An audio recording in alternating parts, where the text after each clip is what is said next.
So guys, welcome back to another video. ಇವತ್ತಿನ ವಿಡಿಯೋದಲ್ಲಿ ಎಷ್ಟೋ ಜನಕ್ಕೆ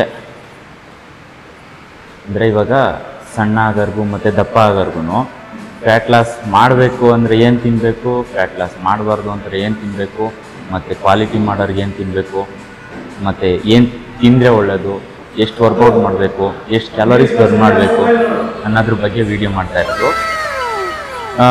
ಫಸ್ಟ್ ಬಂದುಬಿಟ್ಟು ನಾವು ಯಾರ ಬಗ್ಗೆ ಮಾತಾಡೋಣ ಅಂದರೆ ವೆಯ್ಟ್ ಗೇನ್ ಮಾಡೋದ್ರ ಬಗ್ಗೆ ಮಾತಾಡೋಣ. ಓಕೆನಾ? ವೆಯ್ಟ್ ಗೇನ್ ಆಗೋರು ಆಲ್ಮೋಸ್ಟ್ ಒಬ್ಬೊಬ್ಬರಿಗೆ ವೆಯ್ಟ್ ಗೇನ್ ಆಗೋರಿಗೆ ಎಷ್ಟೇ ತಿಂದ್ರೂ ದಪ್ಪ ಆಗಲ್ಲ, ಆ ಥರ ಆಗಲ್ಲ, ಈ ಥರ ಆಗಲ್ಲ ಅಂತಿರ್ತಾರೆ. ಓಕೆನಾ? ಆ ವೆಯ್ಟ್ ಗೇನ್ ಆಗೋದಕ್ಕೆ ಒಬ್ಬೊಬ್ಬರು BMR ಚೇಂಜ್ ಇರುತ್ತೆ. ಒಬ್ಬೊಬ್ಬರು ಬಾಡಿ ಟೈಪೇ ಬೇರೆ ಥರ ಇರುತ್ತೆ, ಇನ್ನೊಬ್ರು ಟೈಪೇ ಬೇರೆ ಥರ ಇರುತ್ತೆ, 3 ಥರ ಬಾಡಿ ಟೈಪ್ ಬರುತ್ತೆ. ಅದಕ್ಕೋಸ್ಕರ ಅದರಲ್ಲಿ ಯಾರು ಇವಾಗ ಸಣ್ಣ ಇರ್ತಾರೋ ಅವರು ಎಷ್ಟೇ ಫುಡ್ ಲೋಡ್ ಮಾಡಿರೋನು, ಏನೇ ಐಟಮ್ ಲೋಡ್ ಮಾಡಿರೋನು ಅವರಿಗೆ ದಪ್ಪ ಆಗೋಕ್ಕಾಗಲ್ಲ. ಅದೇ ನೀವು ಜಿಮ್ಮಿಗೆ ಜಾಯ್ನ್ ಆಗಿ ಸ್ವಲ್ಪ ವರ್ಕೌಟ್ ಮಾಡಿ ಫುಡ್ನ ಅವಾಗ ತಿಂದಾಗ ಅವಾಗ ನಿಮ್ಮ ಬಾಡಿ ಕನ್ಸ್ಯೂಮ್ ಆಗುತ್ತೆ. ಯಾಕೆ ಅಂತಂದರೆ ನಿಮ್ಮ ಬಾಡಿಗೆ ಪ್ರೋಟೀನು ಬೇಕು ಅಂತ ಎಳೆಯುತ್ತೆ. ಮಸಲ್ಲು ಡ್ಯಾಮೇಜ್ ಆಗಿರುತ್ತೆ, ಮಸಲ್ ರಿಕವರಿಗೋಸ್ಕರ ನಿಮಗೆ ಪ್ರೋಟೀನ್ ಬೇಕು ಅಂತ ಅಂದ್ಬಿಟ್ಟು ಅವಾಗ ನಿಮ್ಮ ಬಾಡಿ ಗೇನ್ ಆಗೋಕ್ಕೆ ಸ್ಟಾರ್ಟ್ ಆಗುತ್ತೆ. ಫಸ್ಟು ಸಣ್ಣ ಇರೋದು ಏನು ಮಾಡಬೇಕು, ಕ್ವಾಲಿಟಿ ಮಸಲ್ ತಗೊಂಡು ಹೋಗ್ಬೇಕು ಮತ್ತು ಫ್ಯಾಟು ಲೋಡ್ ಮಾಡಬೇಕು. ಓಕೆನಾ? ಅವ್ರ ಬಾಡಿಲಿ ಫ್ಯಾಟೇ ಇರಲ್ಲ, ಸುಮ್ಮನೆ ಬಿಟ್ಟು ಮಸಲ್ ತಗೊಂಡೋದ್ರೆ ಪ್ರಯೋಜನ ಇಲ್ಲ. ಇದು ಸಣ್ಣನೇ ಇರ್ತಾರೆ, ಪ್ರಯೋಜನ ಆಗಲ್ಲ. ಫ್ಯಾಟ್ ಲೋಡ್ ಮಾಡಬೇಕು ಮತ್ತು ಮಸಲ್ಲು ಲೋಡ್ ಮಾಡಬೇಕು. ಅದಕ್ಕೋಸ್ಕರ ಎಷ್ಟು ಕ್ಯಾಲೋರೀಸ್ ತಿನ್ಬೇಕು ಗೊತ್ತಾ? ಇವಾಗ ಒಂದು ಆಲ್ಮೋಸ್ಟ್ ಒಂದು 50 kg ಅಂದ್ಕೊಳ್ಳಿ. 50 kg ಇರೋರು ಒಂದು 50 × 200 ಹಾಕಿದ್ರೆ ಬರುತ್ತೆ. ಅದರಲ್ಲಿ 1800 ಕ್ಯಾಲೋರೀಸ್ ಇರುತ್ತೆ. 1800 ಮೇಲೆ ನೀವು ಕ್ಯಾಲೋರೀಸ್ನ ಇಂಟೇಕ್ ಮಾಡಿದರೆ ಒಳ್ಳೆಯದು. ಯಾಕೆ ಇಂಟೇಕ್ ಮಾಡಬೇಕಷ್ಟು? ಇಂಟೇಕ್ ಮಾಡಿದಷ್ಟು ನಿಮಗೆ ಮಸಲು ಲೋಡ್ ಆಗುತ್ತೆ ಮತ್ತು ಫ್ಯಾಟು ಲೋಡ್ ಆಗುತ್ತೆ. ನಿಮ್ಮ ಬಾಡಿ ಏಕ್ದಮ್ ಟೇಕಪ್ ತಗೊಳ್ಳಲ್ಲ. ಯಾಕೆ ಅಂತಂದರೆ ನಾನು ಹೇಳಿನಲ್ಲ, BMR ಅವ್ರದ್ದೇ ಬಾಡಿ ಟೈಪ್ ಬೇರೆ ಥರ ಇರುತ್ತೆ, ಬೇರೆಯವ್ರದ್ದೇ ಒಂಥರ ಇರುತ್ತೆ. ಒಬ್ಬೊಬ್ಬರು ಇಷ್ಟೇ ತಿಂದ್ರೂ ಅಷ್ಟು ದಪ್ಪ ಆಗ್ಬಿಡ್ತಾರೆ ಸಡನ್ನಾಗಿ ಅಂತ ಹೇಳಿನಲ್ಲ, ಅದೇ ಥರನೇ BMR ಚೇಂಜ್ ಇರುತ್ತೆ. ಅವರು ಏನು ಮಾಡಬೇಕು, ಸ್ಟಾರ್ಟಿಂಗಲ್ಲೆಲ್ಲಗಿನ ನಿಧಾನಕ್ಕೆ ಪೋಸ್ಟ್ ಮಾಡ್ತಾ ಬರಬೇಕು. ಇವಾಗ ಒಂದು ಫುಡ್ನ ಮೇಂಟೈನ್ ಮಾಡ್ತಿದ್ದೀರ ಅಂದರೆ 1.5 ತಿಂಗಳು 1 ತಿಂಗಳು ಇಷ್ಟು ಏನು ಫುಡ್ ಏನು ಮಾಡಿರ್ತೀರೋ ಅದನ್ನೇನು ಮೇಂಟೈನ್ ಮಾಡ್ತಿರ್ಬೇಕು. ಅದ್ರಾಗ ಒಂದು ಐಟಮು ಕಮ್ಮಿ ಆಗಬಾರ್ದು. ಒಂದು ಐಟಮ್ ಏನಾದರೂ ಕಮ್ಮಿ ಆಯಿತು ಅಂದ್ರೂ ಮತ್ತೆ ನಿಮ್ಮ ಬಾಡಿ ಅಲ್ಲಿಗೆ ಸ್ಟಾಪ್ ಆಗುತ್ತೆ. ಮತ್ತೆ ಗೇನ್ ಸ್ಟಾರ್ಟ್ ಆಗೋದು ಯಾವಾಗ ಅಂದರೆ ಒಂದು 4 days ಟೈಮ್ ತಗೊಬಿಡುತ್ತೆ. ಅದೇ ನೀವೇನಾದ್ರೂ ಗೇನ್ ಆಗ್ತಾ ಇರಬೇಕಾದ್ರೆ ಒಂದೊಂದೇ ಫುಡ್ನ ಆ್ಯಡ್ ಮಾಡ್ಕೊಂಡು ಹೋಗ್ತಾ ಇದ್ರೆ ನಿಮ್ಮ ಬಾಡಿ ಗೇನ್ ಆಗ್ತಾ ಸ್ಟಾರ್ಟ್ ಆಗುತ್ತೆ. ಗೇನ್ ಆಗೋಕ್ಕೆ ನೀವು ಯಾವಾಗ ಫುಡ್ನ ಲೋಡ್ ಮಾಡೋಕ್ಕೆ ಸ್ಟಾಪ್ ಮಾಡ್ತೀರೋ ಆವಾಗಲೇ ನಿಮ್ಮ ಬಾಡಿನ ಸ್ಟಾಪ್ ಆಗಿಬಿಡುತ್ತೆ. ಮತ್ತೆ ನೀವು ಯಾಕೆ ಮತ್ತೆ ನಮ್ಮ ಹತ್ರ ಬಂದು ಕೇಳೋದು, ನಾನು ಅಷ್ಟೆಲ್ಲ ತಿಂತಾ ಇದ್ದೀನಿ, ಅವಾಗ ಗೇನ್ ಆಯಿತು, ಇವಾಗ ಗೇನೇ ಆಗ್ತಾ ಇಲ್ಲ, ಯಾಕೆ ಅಂತಂದು ಹೇಳ್ತೀರಾ. ಯಾಕೆ ಅಂತಂದರೆ ಈ ಥರ ಪ್ರಾಬ್ಲಮ್ ಮಾಡಿರ್ತೀರ. ಯಾವಾಗಾದರೂ 1-2 ದಿನ ಗ್ಯಾಪ್ ಕೊಟ್ಟಿರ್ತೀರ, ಇಲ್ಲ 1 ದಿನ ಗ್ಯಾಪ್ ಕೊಟ್ಟಿರ್ತೀರ, ಫುಡ್ನ ಮೇಂಟೈನ್ ಮಾಡಿರಲ್ಲ. ನೀವು ವರ್ಕೌಟು 1 ದಿನ ಮಿಸ್ ಆದ್ರೂ ಫುಡ್ನ ಕಂಟಿನ್ಯೂಸ್ ಆಗಿ 1 ದಿನನೂ ಮಿಸ್ ಮಾಡ್ದಂಗೆ ಮೇಂಟೈನ್ ಮಾಡಬೇಕು. ಇದೇನೋ ವರ್ಕೌಟಿಗೆ ಎಲ್ಲ ಹೊರಗಡೆ ಹೋಗಿದ್ದೀರ ಬಿಡಿ, ನಾರ್ಮಲಾಗಿ ಕ್ಯಾಲೋರೀಸ್ ಬರ್ನ್ ಮಾಡಿಕೊಂಡು ಮೇಂಟೈನ್ ಮಾಡ್ಕೊಂಡು ಹೋದ್ರೂ ನಡೆಯುತ್ತೆ. ಅದೇ ಫುಡ್ನ ಆ ಥರ ಆಗಲ್ಲ. ಫುಡ್ನ ಲೋಡ್ ಮಾಡ್ದಂಗೆ ಇವಾಗ ಒಂದು ಬಲೂನ್ಗೆ ಹೇರ್ ತುಂಬಿದೆ, ತುಂಬ್ದಂಗೆ ಜಾಸ್ತಿ ಆಗೋದು. ಸ್ಟಾಪ್ ಮಾಡಿದ್ರೆ ಅಲ್ಲೇ ನಿಂತ್ಕೊಳ್ಳುತ್ತೆ. ಮತ್ತೆ ತುಂಬಬೇಕು ಅಂದರೆ ಮತ್ತೆ ಪ್ರೆಷರ್ ಕೊಡ್ಬೇಕು ನೀವು. ಓಕೆನಾ? ತುಂಬ್ತಾ ಇದ್ರೆ ಸಡನ್ನಾಗಿ ನಾರ್ಮಲಾಗಿ ಹಿಂಗೆ ಹೊಡಿತೋ ಏರ್ ಪಂಪ್ ಆಗುತ್ತೆ. ಅದೇ ಥರನೇ ನಮ್ಮ ಬಾಡಿನೂ ಪಂಪ್ ಆಗೋದು. ನೆಕ್ಸ್ಟು ಫ್ಯಾಟ್ ಬರ್ನ್ ಮಾಡೋರಿಗೆ ಇದೇ ಥರನೇ ಹೇಳ್ತೀನಿ. ಅದಕ್ಕೂ ಅವ್ರದ್ದು ಏನು ಇದಿರಲ್ಲ, ಸ್ವಲ್ಪ ಚೇಂಜಸ್ ಇರುತ್ತೆ ಅಷ್ಟೇ. ಫ್ಯಾಟ್ ಬರ್ನ್ ಮಾಡೋದು ಬಂದುಬಿಟ್ಟು ಆದಷ್ಟು ಎಷ್ಟು ಕ್ಯಾಲೋರೀಸ್ನ ಹೈ ಕ್ಯಾಲೋರೀಸ್ನ ಮೇಂಟೈನ್ ಮಾಡೋದ್ರ ಬದಲು low calories high protein maintain ಮಾಡಿ.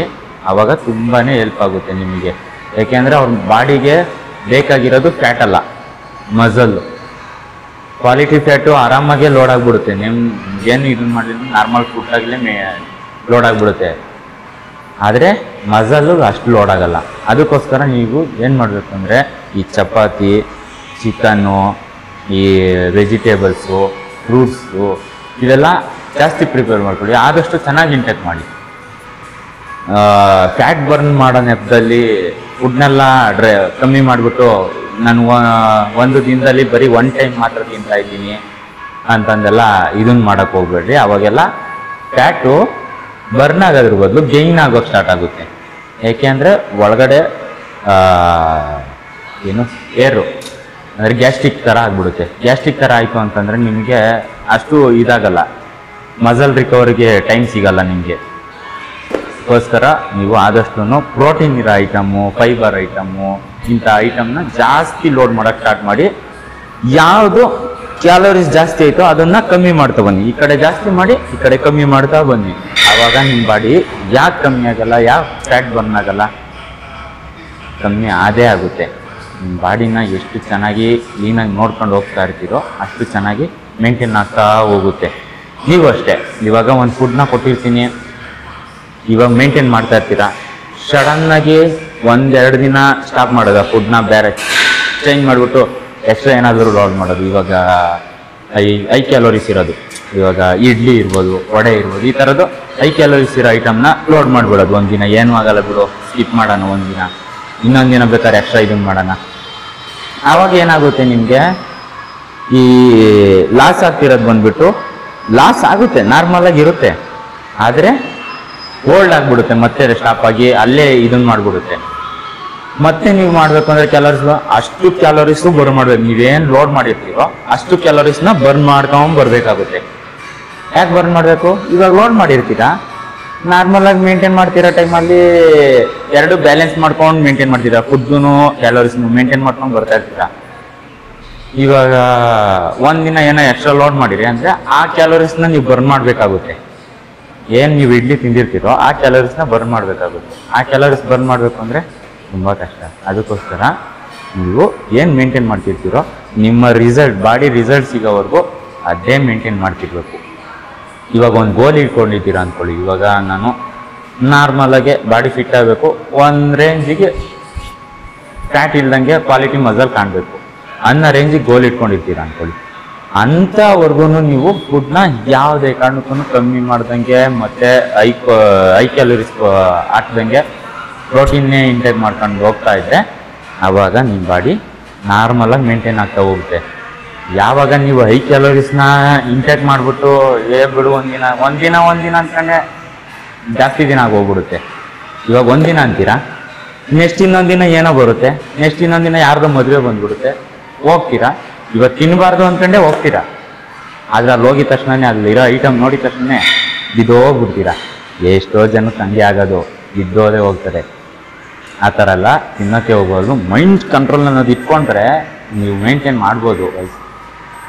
ಈ ಥರ ನೀವು ಮೇಂಟೈನ್ ಮಾಡಿದರೆ ಆರಾಮಾಗೆ 6 ಪ್ಯಾಕು ಮೇಂಟೈನ್ ಮಾಡ್ಬೋದು, ಕ್ವಾಲಿಟಿ ಮಸಲು ಮೇಂಟೈನ್ ಮಾಡ್ಬೋದು, ಕ್ವಾಲಿಟಿ ಬಲ್ಕು ಆಗ್ಬೋದು, ಚೆನ್ನಾಗೂ ಇರ್ಬೋದು, ಫಿಟ್ ಆಗಿರ್ಬೋದು. ಆವಾಗ ನಿಮ್ಮ ಫ್ಯಾಟ್ ಬರ್ನ್ ಮಾಡೋಕ್ಕೆ ಈ ಥರ ಫ್ಯಾಟ್ ಬರ್ನ್ ಮಾಡಬೇಕು, ಅದು ಇದು ಹಿಂಸೆ ಅನ್ನೋದಿರಲ್ಲ. ನೀವು ಒಂದು ತಿಳ್ಕೊಂಬಿಡಿ, ಫಸ್ಟು ನೀವು ವರ್ಕೌಟ್ ಮಾಡೋ ಟೈಮಲ್ಲಿ ವರ್ಕೌಟ್ ಮಾಡ್ತಾ ಇದ್ದೀರಾ, ಈ ಫುಡ್ಡು ಮೇಂಟೈನ್ ಮಾಡಿದ್ರೆ ಅದನ್ನು ಲೇಜಿ ಥರ ತಗೋಬೇಡಿ.